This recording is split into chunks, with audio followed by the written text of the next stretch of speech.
안녕하세요. 수마하고 과학 강사 현길주입니다. 오늘은 지난 시간에 이어서 중학교 3학년 과정 과학에서의 일, 그 다음 단계인 여러가지 일을 할 때 사용하는 여러가지 도구 안에 숨겨져 있는 과학적 원리에 대해서 배워보겠습니다. 오늘은 그 중에서도 첫 번째 지뢰의 원리에 대해서 배워보겠습니다. 지뢰는 우리가 이미 초등학교 때 많이 접했던 매우 친숙한 도구죠. 그렇다면 그 안에 어떠한 과학적 내용이 있는지 한번 살펴볼까요?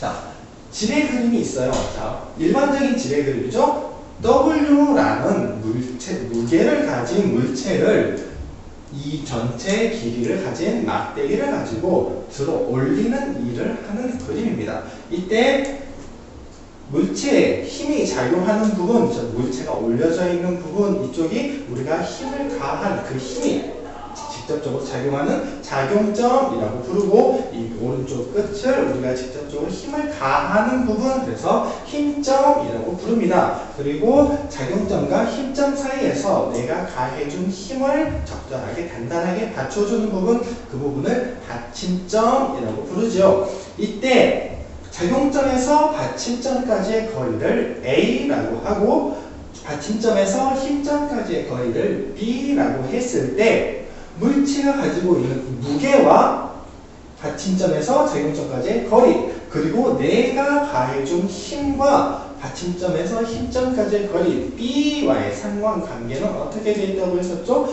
그렇습니다. 서로 간의 값을 곱해준 값이 같다라고 했었습니다. 그러면 이 공식 안에 어떤 비밀이 숨겨져 있나 한번 살펴보겠습니다. 자, 이 공식을 우리가 가해준 힘 F에 관해서 다시 한번 정리를 해볼까요? 그러면 어떻게 되느냐? F는 W 곱하기 B분의 A라고 정리가 되네요. 그렇죠? 자, 이 공식을 살펴보면 우리가 가해준 힘이라는 것은 B에 반비례하고 A에 비례한다라는 뜻이죠. 자, B가 뭐였죠? 받침점에서 힘점까지 거리, 즉 받침점에서 힘점까지 이 막대 길이가 점점점 늘어나면 늘어날수록 우리가 가해준 힘의 크기가 점점점 줄어든다. 반비례한다, 줄어든다 라는 뜻이고요. A, 작용점에서 받침점까지 거리, 즉 이 받침대를 물체에서 멀리 하면 할수록 우리는 더욱더 많은 힘을 들게 된다라는 뜻입니다. 이건 우리는 이미 일상생활에서 너무나 잘 알고 있는 일이죠. 그래서 우리가 이 지뢰를 사용하게 되면 힘의 이득을 볼 수 있게 된다라는 것이죠. 그런데 자, 이 그림을 다시 한번 잘 살펴보세요. 이렇게 작은 삼각형이 나타나고 또 이쪽에 큰 삼각형이 나타나는데 이 두 삼각형은 무슨 관계가 있느냐? 바로 닮음의 관계가 있습니다. 그래서 물체가 올라간 이 높이 h만큼 올라간 높이와 내가 힘을 가해서 움직였던 거리 s 두 거리 간의 비례는 양쪽 작용점에서 받침점까지의 거리 그리고 받침점에서 힘점까지의 거리 두 개의 비례와 같다라는 공식이 나오게 됩니다. 여기에서는 또 어떤 것을 찾아낼 수 있느냐 하면 우리가 직접 힘 F를 작용을 해서 얼마만큼 이동을 하느냐 그 이동 거리에 관한 공식이 도출이 되게 돼요. 자, S에 관해서 정리를 해볼까요? 이 비례식 푸는 방법 우리 여러분들 잘 알고 있을 겁니다. 내항 곱하고 외항 곱해서 두 개 같다라고 놓게 되죠. S 곱하기 A는 H 곱하기 B 하게 되고 S에 대해서 정리를 하게 되면 H 곱하기 A분의 B 하고 나옵니다. 자, S라는 값이 A에 반비례하고 B에 비례한다. 즉 A 값이 작용점에서 받침점까지의 거리, 즉 받침대를 물체에서 멀리 떼어놓으면 떼어놓을수록 우리가 이동하는 거리는 점점점 짧아지게 되고, 즉 조금만 눌러줘도 얘는 그만큼 올라가게 된다는 뜻이고, B가 증가한다는 거, 이 거리가 점점 늘어난다는 것, 막대기가 받침점이 고정되어 있고 막대기가 점점 늘어날수록 우리는 점점 더 많은 더욱더 많은 거리를 움직여야 된다는 뜻입니다.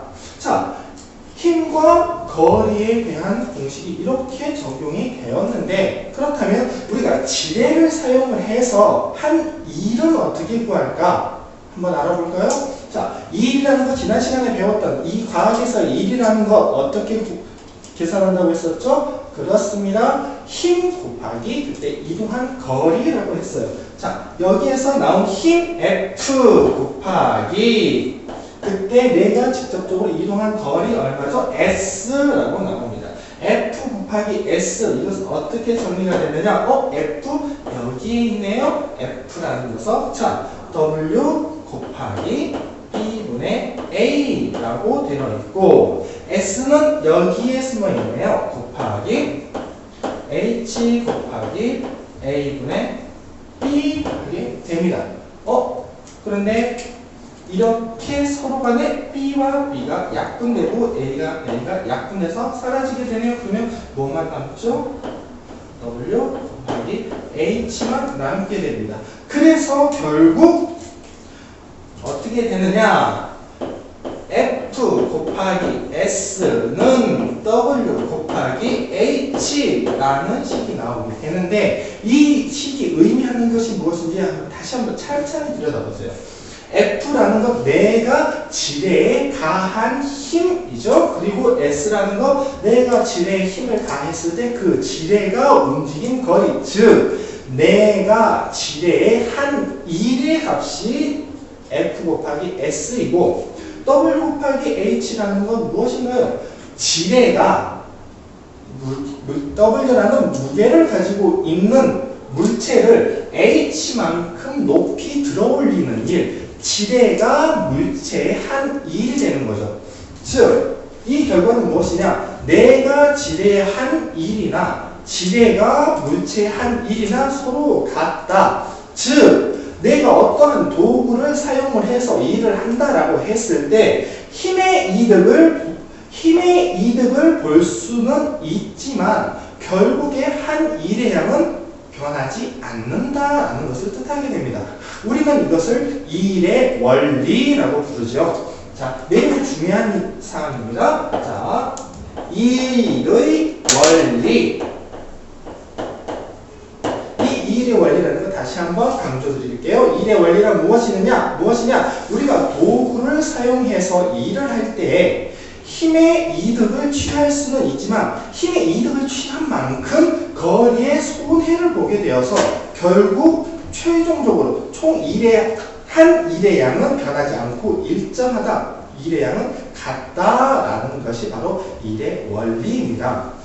지금 이 시간에는 지뢰를 사용한 일에서만 했습니다. 다음 시간에는 도르래를 사용한 일, 그리고 빗면을 사용했을 때 한 일에 대해서 다시 한번 공부하도록 하겠습니다. 그러면 다음 시간에 뵙겠습니다.